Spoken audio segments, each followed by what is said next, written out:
Afternoon, guys. We'll start with the broadcast section with no embargo, followed by an embargoed section for 10:30 p.m. tonight. No live tweeting during the broadcast section, please, and use the microphone provided. Paul. Thank you. Hi, Ange. Hey, Paul. Have you got any fresh injury worries, any returning players, and in particular Porro and Udogie, are they fit to play? We've had sort of a couple of setbacks this week. Destiny obviously picked up a little bit of a knock last week, and not available for tomorrow. Don't think it's anything too serious. With no game next weekend, he should be back. Pedro picked up a strain of training. Again, probably a couple of weeks for him. With a game break, hopefully doesn't miss too many. And probably the major one for us is Fraser Foster. Got a knock at training, got a bit of a fracture in his foot, so he'll probably miss conservatively a couple of months now. So they're the main three coming back. Nothing changed from last week. Everyone was available. In terms of performances, I think it's the best points tally for this stage of a campaign in the last 5 seasons. You've scored in every league game this season. What are you saying to the players at this point when it comes to meeting targets for the season, or maybe setting targets between now and the end of the season? I don't think you can sort of be specific around it. I mean, what we want to do is try and finish the season, really strong. We started the season strong, and then obviously we had some challenges kind of through that middle period that we handled it not too bad.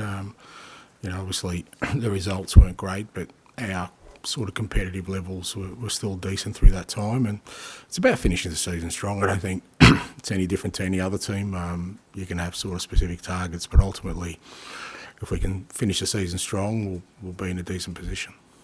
And away from Tottenham, it's obviously been a difficult week for Roy Hodgson. I just want to talk about the pressures of management and any support for him at the moment. Yeah, look, I mean, I don't think it's my place to talk about Roy or kind of his situation right now, or his health for that matter, because they're all private matters. But, everyone knows the standing he has in the game, and it's a weird sort of occupation we have. There aren't many where, people pretty much, dictate to or try and create a narrative where you're pretty much finished and then are also putting up your replacement while you're still in the position. But that's the way of the world these days. I guess we sign up for it, so we kind of, everyone expects it. But I don't think it diminishes Roy's standing in the game in any way, and above all, hopefully he bounces back quickly. Hi, good afternoon. I want to ask you about the partnership between Mickey van de Ven and Christian Romero. It takes time to build this type of balance and chemistry and understanding and trust. How surprised or how impressed are you with the way they managed to build this relationship? Yeah, it's been really pleasing.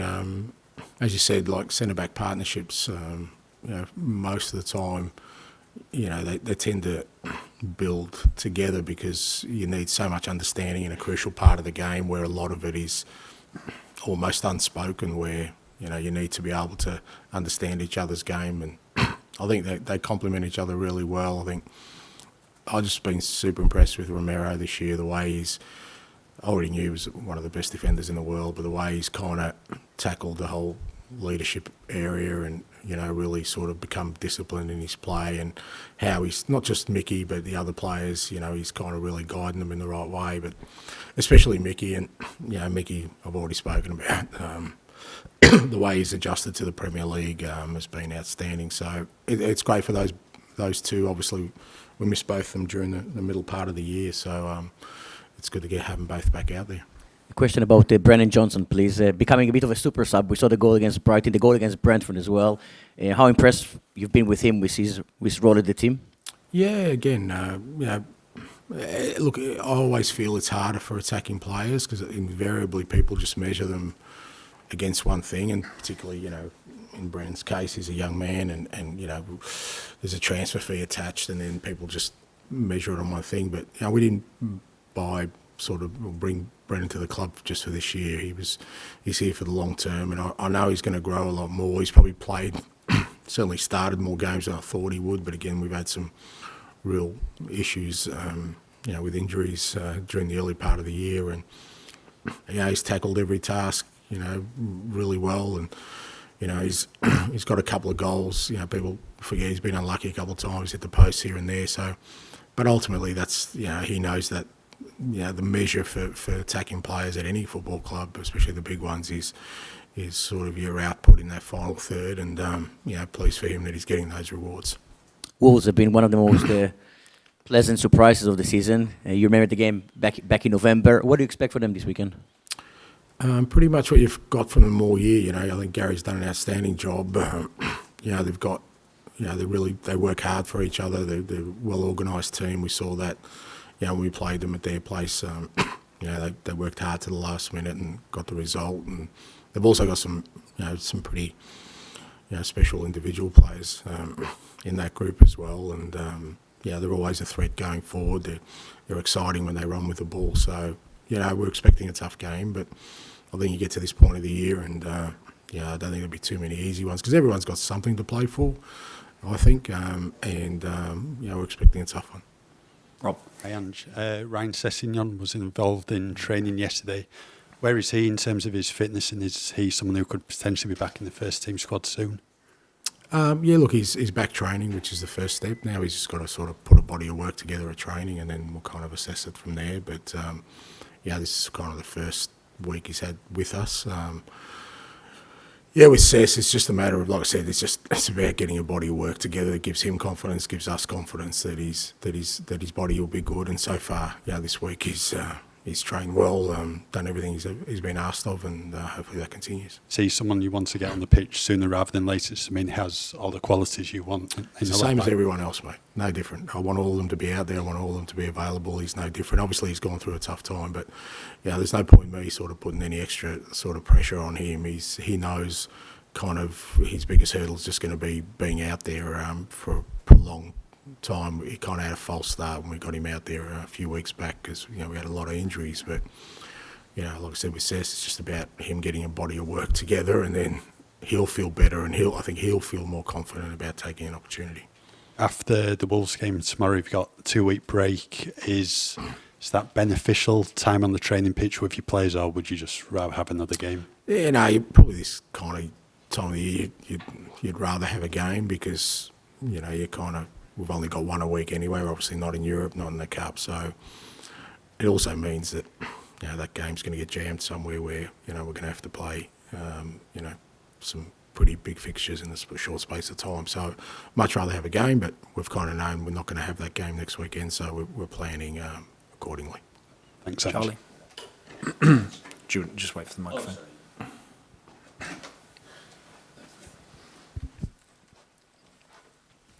Just wanted to ask you then, without Destiny and Pedro, how that affects the way you play. Maybe it doesn't, that it's just other people have got to step in and do that role because they've been so important to how you've played this season. Yeah, it doesn't change the way we play, but I think I've said in the past, every player brings their own sort of unique abilities to each position. The structure won't change, the manner in which we kind of set up won't change, but different players bring different attributes, and Pedro and Destiny have been sort of outstanding for us this year. Pedro's pretty much played every game apart from maybe the first one where he didn't start, and Destiny, every time he's been out there for us, has been really important. They're both improving, but as I said, they're missing now, and it'll be an opportunity for a couple of other guys to come in and make sure that we maintain the levels we've kind of set so far. One of those players obviously could be Radu. What have you made of him so far? Has he been kind of desperate to get a start? He's been great, he's working hard, but he was at Genoa and he was playing. If just playing was all he was interested in, he would have stayed at Genoa. If you want to move to big clubs, that's part of the process, and he knew that. That's why he took, and that's why you got. I wanted him here because he knew the challenge of coming here, and playing was not going to just be a given. It's about working away, and he's adapting. We play a lot differently to what he's used to. We've used him in games, and I think he's done well when we've used him. And again, we didn't buy him for 6 months. We bought him to this football club for a long time, to be here for a long time. And we already seen this year, losing our two central defenders, what an impact that had on our season. Well, I don't want that to happen in the future. So Radu is here for that, and over the next sort of 3-4 months before the end of the season, it's about him adapting and working hard. But he's been outstanding at training, great attitude, really great amongst the players. The players are really kind of can see the qualities he has, and he's ready to play.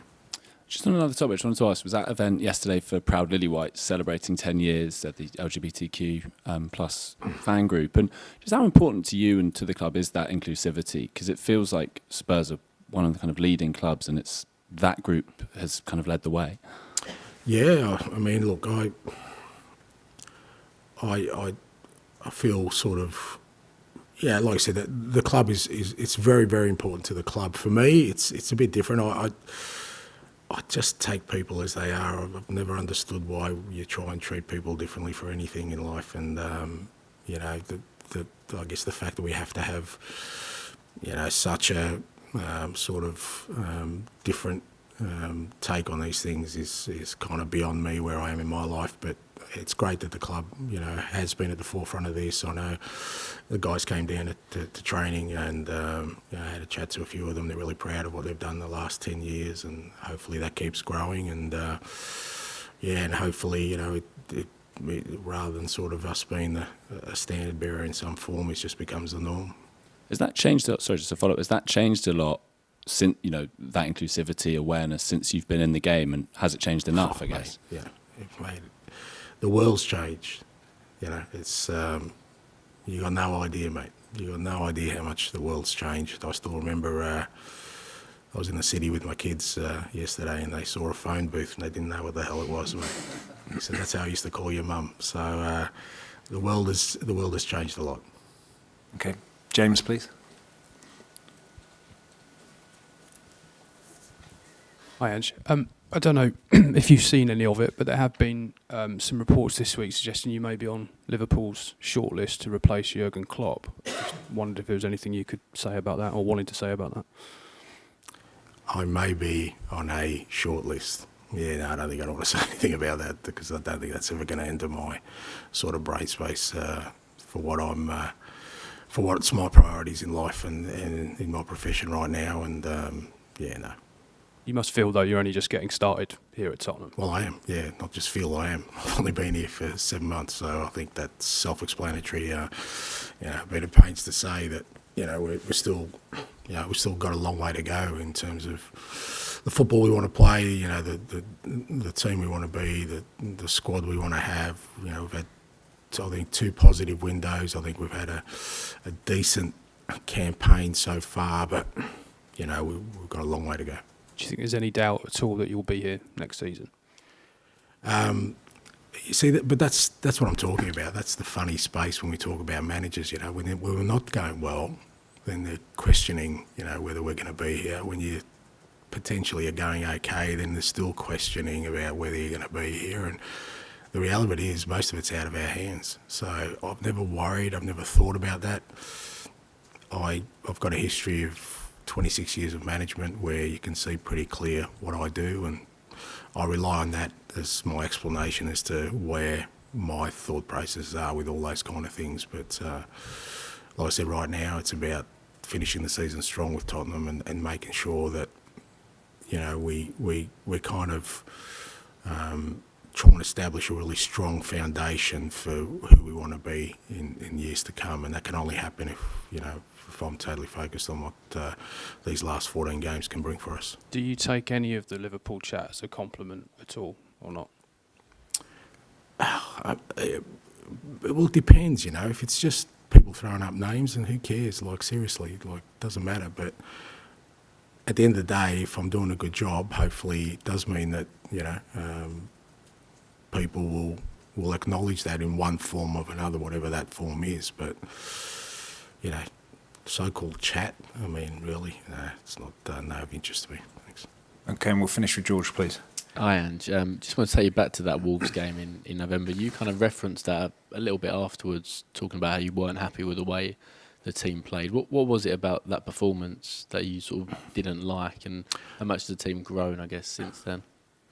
Yeah, look, it was just, I think there have been many games this year. There's probably been, less than a handful of games where I just felt we ended up playing for a result. Now, it was kind of natural at the time. We had a lot of injuries, obviously, in that game and before that game, and kind of we put out a lineup that, you know, guys hadn't played for quite a long time, and we got ourselves in front, and it's only natural, it's human nature for people then to try and hold on to that, you know, because it is a accomplishment, but you know, those kind of moments also I think are important for me to make sure that the players understand that that's not where we're at and that's not where we want to be. It's not just about chasing a result so we can, you know, sort of feel good about that. It's about staying true to who we want to be through this, especially this time where we're building something. And you know, even if we had won that game 1-0, it wouldn't have left me feeling any better about our approach. And again, it wasn't me being critical of the players. It's more about guidance to say, well, you know what,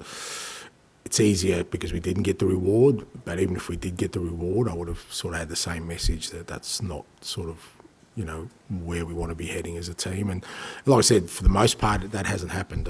You know, it's probably 2 or 3 games I remember where we've done that, and you know, it's kind of the stuff we want to sort of steer away from. And Brennan Johnson scored that game, obviously scored at the weekend, and afterwards he was talking about how he's been really working on kind of timing those back post runs. I mean, it looks really simple, getting there and you're shooting into an empty net, but how sort of impressed have you been with what you've been working on in training and bringing that into games? Yeah, really good. I mean, again, you know, Chris Davis done a lot of work with the sort of front half guys with Meso, and a lot of our work is around that and getting our wingers or wide players into goal scoring positions. And again, it's a way I've kind of set my teams up for a very long time, and he's one that's really understood that. It's different from what he's done, and it's not easy. You know, trying to get that timing right when you arrive, having a good technique, but he's got a great technique under pressure, and he showed that last week, he's shown that the last couple of times, and it becomes really difficult to stop when you get that sort of synergy between our attacking players. So, you know, having a goal last week of sort of winger to winger is good, because it, you know, like I said before, they get rewarded for things we kind of speak about, and then, you know, they understand how important it is, and hopefully that keeps them sort of looking for more growth. And just finally for me, I wanted to ask you about Rodrigo Bentancur. He's obviously had such a long time out, and before that was in really, really good form. And I guess coming back from such a long injury, there's sort of a management of expectations. Have you sort of had to manage his expectations because he feels like he should be the player he was back in 12 months ago, and he's maybe not there yet? No, I haven't had to, and I wouldn't. That'd be like somebody trying to manage my expectations. I just don't think that's my role. He sets very high standards, and look, it's not just the absence. I mean, he came back, and I thought in the Villa game he was outstanding, and then he gets a knock within 15, 20 minutes, and you know, he's out again. So it's been disrupted even with the absence he's had. So, but I've been really happy with Roddy, and again, I guess people look at it through the prism of kind of, you know, that players should be playing all the time and being influential all the time, but we're trying to build a squad here, and I've got no doubt that, you know, whatever Rodri does this year for us, and he's already contributed, you know, he's creating a great foundation for us for next year. And, you know, with the midfield setup we've got at the moment, the players we've got in there, it's going to be really exciting to see how they all grow. Sonny Story breaking his finger with ping pong, playing ping pong or at South Korea.